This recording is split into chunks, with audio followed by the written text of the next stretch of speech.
చిన్న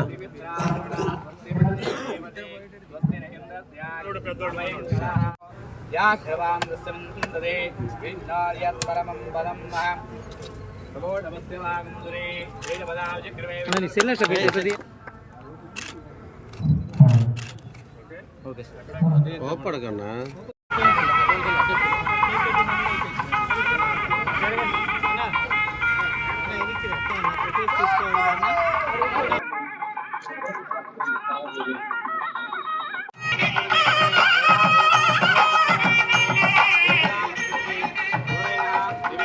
కోసం బడుగు బలహీన వర్గాల ప్రజల అభ్యున్నతి కోసం పాటుపడేటువంటి మన గ్రామ అభివృద్ధి ప్రదాత చిట్టాయని గారి మంచి కుమారులు మేము ఎన్నికైన తర్వాత ఈ 2 సంవత్సరాల్లో కూడా ఆయన గ్రామానికి చేసిన గ్రామ ప్రజల కోసం ఇంకా కష్టపడి మన గ్రామం అభివృద్ధిగా మంచి నంబర్ 1 పొజిషన్ లో ఉన్న నన్ను వచ్చి ఊరు మొత్తంలో ఉన్న కమ్యూనిటీ హాల్స్ అన్నింటినీ కూడా ప్రారంభోత్సవాలు తీసుకొచ్చారు.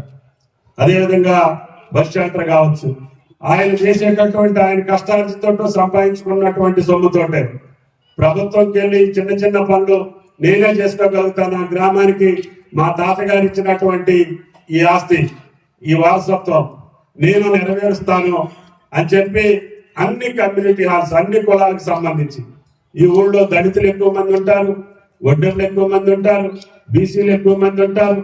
అన్ని కులాలని కలుపుకొని పోయి ఈ రోజు మధుకుమార్ రెడ్డి గారు చెప్పిన వాళ్ళు మీరు సర్పంచ్కి ఎన్నుకున్నారంటే ఆ బాబు చేసినటువంటి పనులు మీ మధ్యలో ఉన్నాయని చెప్పి కూడా ఈ సందర్భంగా మనం చేస్తున్నాం. కాబట్టి భవిష్యత్తులో కూడా ఆయన గారికి ఆయన చేసే పనులతో పాటు ఆయన గారు ఆర్డబ్ల్యూఎస్ స్థలం ఒకటి అడిగారు.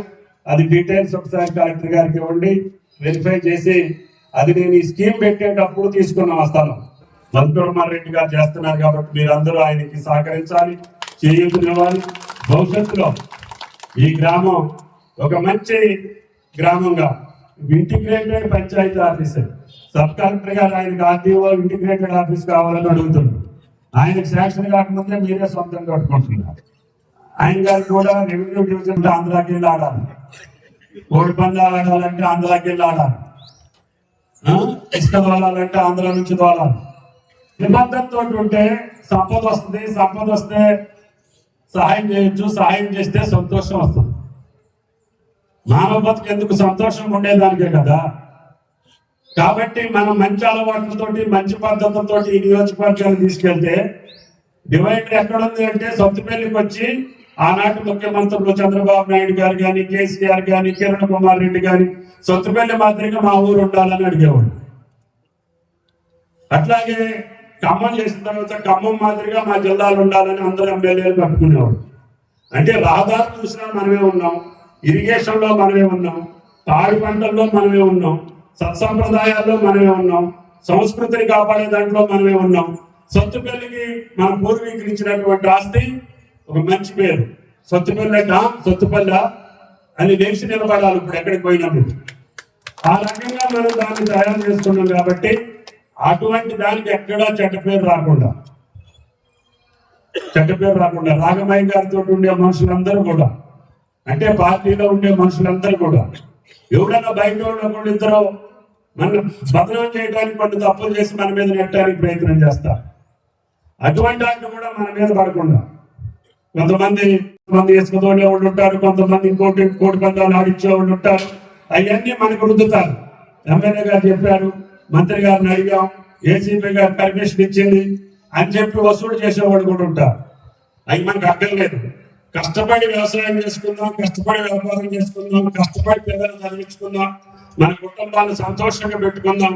మన నియోజకవర్గం తెలంగాణలో కాదు, ఉమ్మడి రాష్ట్రంలో పేరెన్నిక గల నియోజకవర్గం పేరు సర్వదా నిలపాలని చెప్పి మిమ్మల్ని అందరినీ ప్రార్థిస్తుంది. వాళ్ళన్నీ కూడా ప్రజలకు చేసేదానికి కలెక్టర్ గారు కానీ, ఏసీపీ గారు కానీ, వాళ్ళ అధికార యంత్రాంగం ఏ ప్రభుత్వం ఉన్నా ప్రజాప్రతినిధులను గౌరవించుకుంటూ వాళ్ళ యొక్క ఆలోచనకు తగ్గట్టుగా పరిపాలన తీసుకెళ్లాలని చెప్పి అధికారులకి, అదేవిధంగా రాజకీయాల్లో ఉండే మనం కూడా నిబద్ధతతో ఉంటే శాశ్వతంగా రాజకీయాల్లో ఉండొచ్చు. ఆ వ్యక్తి మంచివాడుగా పాపం పనిచేస్తున్నారు, కష్టపడుతున్నారు అనుకుంటే ప్రజలు మీతో ఉంటారు. కాబట్టి ఒక్కొక్కసారి ఉప్పెళ్ళు వచ్చినప్పుడు, తుఫాన్లు వచ్చినప్పుడు కింద పడ్డా మీద పడ్డా శాశ్వతంగా మంచి నిలుస్తుంది, ధర్మం నిలుస్తుంది, నిబద్ధత నిలుస్తుంది, నిజాయితీ నిలుస్తుంది. కాబట్టి రాజకీయాల్లో ఉండదలుచుకున్న వాళ్ళందరం ఎవరో శాశ్వతం కాదు, అందరం పోతాం. కానీ పోయేటప్పుడు మంచి పేరుతో పోతే మంచిది, మంచి పని చేసే పోతే మంచిది. కాబట్టి ఇవాళ ఈరారెడ్డి గారు, చిట్టినాయన గారు మనోడుగా మధుకుమార్ రెడ్డి గారి గ్రామంలో శాశ్వతంగా ఆయన చేసిన అభివృద్ధి కార్యక్రమాలు నిలుస్తాయని, ఆయనకి ప్రభుత్వ పరంగా సహకారాలు ఉంటాయని చెప్పి విజ్ఞప్తి చేస్తూ మీ అందరి దగ్గర